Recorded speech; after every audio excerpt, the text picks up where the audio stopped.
Hello, xin chào các bạn đã quay trở lại với review 5 phút. Đến với Kiếm Lai đã một thời gian, cho nên chắc hẳn các bạn đều đã biết được rằng luyện khí sĩ hay kiếm tu hiện tại có cảnh giới cao nhất là 15 cảnh, võ phu thì 11 cảnh. Ngoài ra, yếu tố ảnh hưởng đến chiến lược còn có các bảo vật mà nói về sát lực thì đứng đầu là 4 thanh tiên kiếm. Cho nên hôm nay chúng ta sẽ cùng tìm hiểu những người đứng đầu về chiến lược, xem ai mới là người mạnh nhất trong thế giới Kiếm Lai.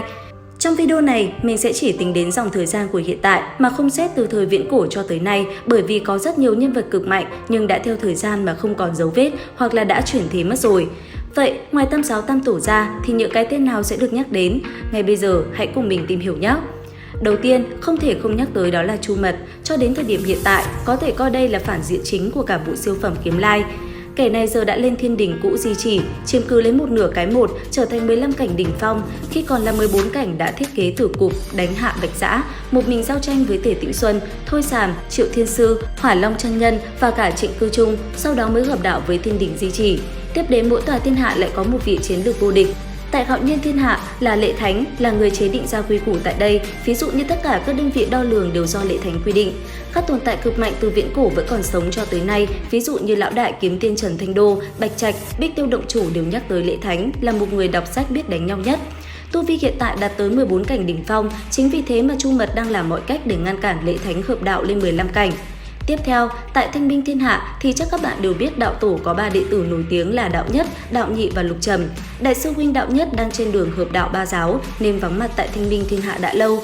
Đạo Nhị sư đấu hiện tại đang trấn giữ Bạch Ngọc Kinh, chính là người có chiến lược mạnh nhất Thanh Minh Thiên Hạ. Đạo pháp sư đấu cao, kiếm thuật lại càng cao, lại thêm tay cầm một trong 4 tiên kiếm là Đạo Tạng thì chiến lược sư đấu mạnh như nào? 14 cảnh kiếm tu, đạo kiếm nhất mạch Tôn Hoài Trung, Tuế Trừ Cung Binh ra tu sĩ 14 cảnh hợp đạo Nhân Hòa Ngô Xương Hàng, luyện vật nhất mạch, đại đạo đi xa nhất 14 cảnh Cao Cô, một vị Phật tử kiếm tu, một vị tiên nhân cảnh nữ kiếm tu, đồng thời tiến đánh dư đấu. Kết quả là toàn bộ vẫn lạc dưới kiếm của nhị trưởng giáo dư đấu. Tu vi hiện tại của y là ngụy 15 cảnh, chân thân đã bị cố định tại Bạch Ngọc Kinh, vậy là đã có một kẻ phản diện mạnh đến không thể bàn cãi, hai người đứng đầu hai tòa thiên hạ. Tổng cộng có thể tính là top 3 chiến lược trong Kiếm Lai. Tiếp sau đây là những cá nhân có chiến lược cũng rất mạnh nhưng khó mà so sánh vì chưa trực tiếp động thủ với nhau.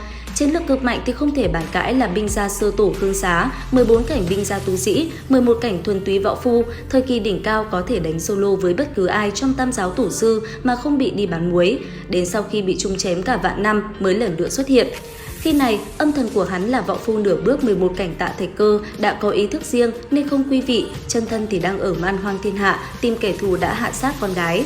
Trong người có 5 phần võ vận thì 3 phần bị Thôi Sàm động tay chân nên không chịu sự khống chế. Bản thân vừa trong một vị 14 cảnh đăng xuất để đoạt lại vũ khí, vết thương vẫn còn. Lúc này lại bị binh gia 14 cảnh Ngũ Xương Hàng, 14 cảnh ma đạo Cự Phách Trịnh Cư Trung, 14 cảnh thuần túy kiếm tu Ninh Diêu, 2 cái tiên nhân cảnh, 10 cảnh Quy Chân, tiên nhân cảnh kiếm tu cùng với toàn bộ thân tính của Trần Bình An quấy đánh, chưa kể đến kiếm tỷ cũng xuất trận. Chiến trường là trong bụng của Trịnh Cư Trung nên mất hết địa lợi, thế mà kết quả là Trần Bình An bị đánh đến vỡ nát toàn bộ bản mệnh vật, thân người thiên địa bị đánh thành trạng thái hỗn độn, Ngũ Xương Hàng thì phải đánh tất tay mà vẫn bám muối một lần. Cuối cùng, Trần Bình An phải dùng hết cả 4 thanh bản mệnh phi kiếm mới có thể binh giải Khương Xá. Thế mới thấy mạnh bao nhiêu không phải lấy cảnh giới ra là có thể quyết định, quan trọng phải xem kẻ địch có những ai để mà xếp hạng chiến lược. Người cuối cùng được nhắc đến ở đây không phải vì chiến lược đứng sau Khương Xá mà chỉ bởi vì người này không được đề cập đến việc trực tiếp ra tay mà chỉ được nhắc đến khi kết quả đã có. Người này chính là Bạch Đế Thành Thành Chủ, sư phụ Cố Sán, ma đạo đệ nhất nhân Trịnh Cư Trung, âm thần, xương thần, thân ngoại thân và bản thể đều đã hợp đạo 14 cảnh.